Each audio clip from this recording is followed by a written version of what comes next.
Olá, seja bem-vindo a mais uma edição do Band Entrevista. Esta semana, o assunto do programa é o combate ao tabagismo, ao fumo, já que no último dia 29 nós passamos pelo Dia Nacional de Combate ao Tabaco, que foi criado no país em 1986. Apesar do cigarro hoje atingir uma parcela muito menor da população do que há anos atrás, os números no país ainda são assustadores. Segundo o Instituto Nacional de Câncer, em média, 428 pessoas morrem todos os dias por causa do tabagismo.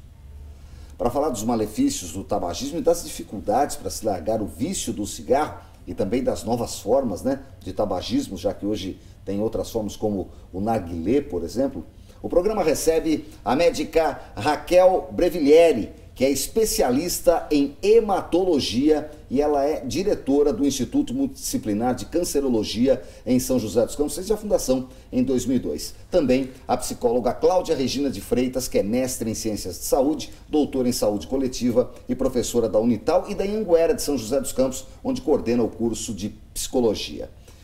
Conosco mais uma vez o Elcio Costa, nosso companheiro de todas as semanas. Olá. Elcio, obrigado. Eu vou começar com a doutora Raquel.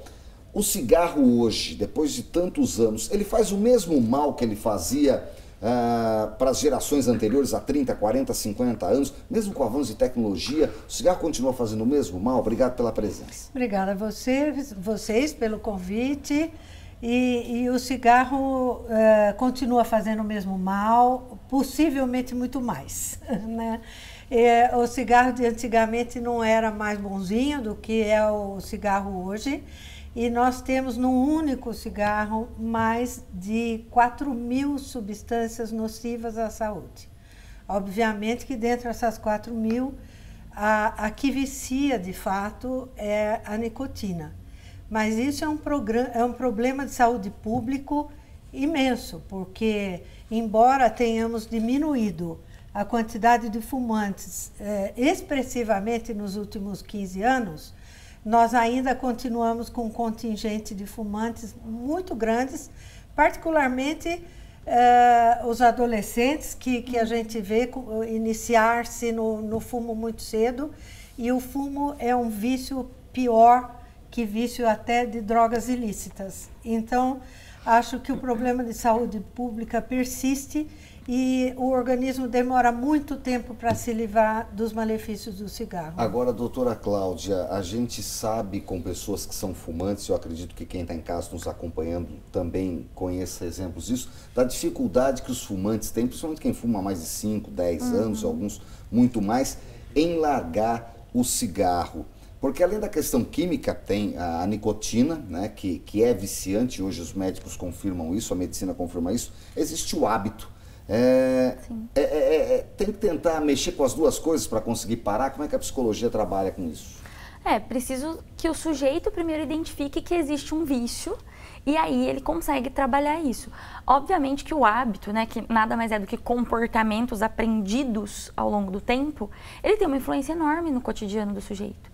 Então, o sujeito está lá acostumado a acabar de acordar, acender um cigarro e trabalhar, acender um cigarro. Parar de fumar é algo extremamente complicado, porque mexe com o cotidiano do sujeito.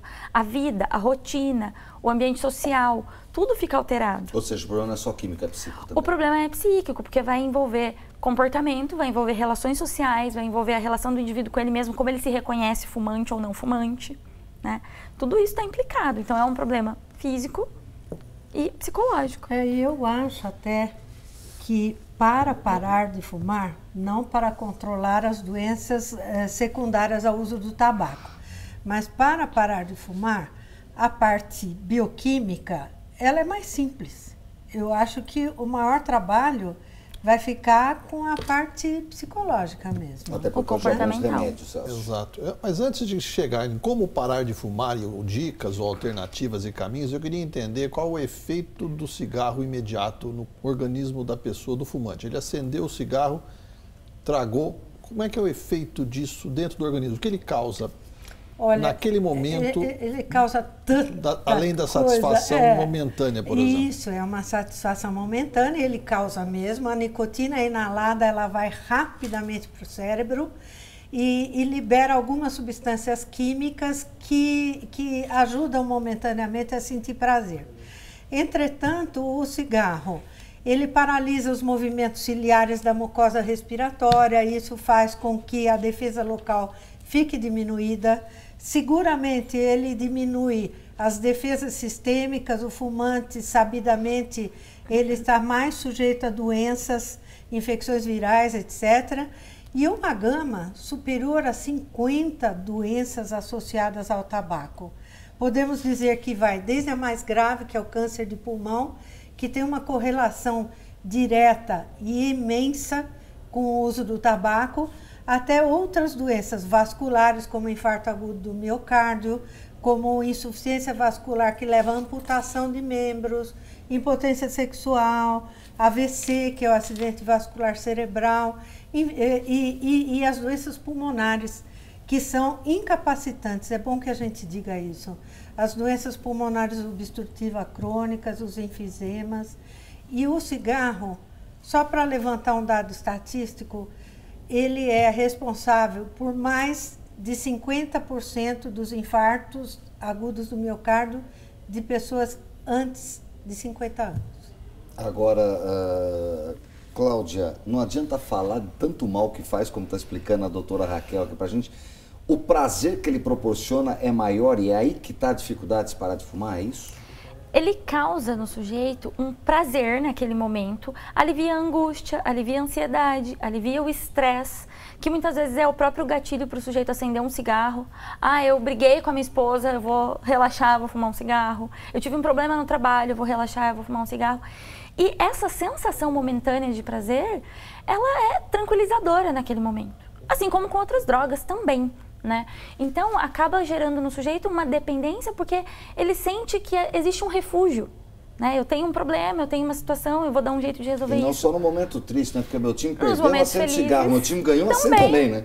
Também. É bem por aí. É tranquilizador, é prazeroso, é gostoso, né? Naquele momento é gostoso. Mas, obviamente, as consequências disso não são nada agradáveis, né? Sim. Agora, existe um cerco ao fumante ou ao cigarro de período para cá da história do Brasil. O Nicolini mesmo falou, abriu o programa sobre o dia, que foi comemorado no dia 29, é uma data emblemática. Tem a questão da proibição de propaganda do cigarro em televisão, emissoras de rádio, estádios de futebol, por exemplo. E tem a questão também da lei, que foi iniciada na gestão de Serra, em São Paulo, que é a lei de proibir fumar em locais... 96. Em 96, restaurantes, locais públicos, etc. Houve um ganho de qualidade com esse cerco ou o fumante ele acaba convivendo com isso de uma forma pacífica? Não, houve ganho, sem dúvida. O número de fumantes diminuiu grandemente porque o sujeito ele não pode mais fumar em todos os lugares. Então isso acaba restringindo até o meio social do sujeito. Ele se sente estigmatizado. Ele acaba sendo a pessoa inadequada em muitos ambientes, né? Ele fica constrangido, de fato, gera um constrangimento, né? As pessoas não fumam mais como se fumava antes. Antes, em qualquer lugar, em qualquer situação, era uma situação para fumar. Né? Hoje, com essas restrições, a gente não encontra as pessoas fumando em qualquer lugar. Então, isso mexe com a rotina das pessoas, com o ambiente social das pessoas e teve um impacto na diminuição do número de fumantes. A gente vai falar se isso diminuiu também o número de mortes. Depois do intervalo, a gente vai para a primeira parada aqui no programa. Não sai daí, a gente volta em instantes, hoje falando sobre os malefícios do tabagismo aqui no Band Entrevista. Até já.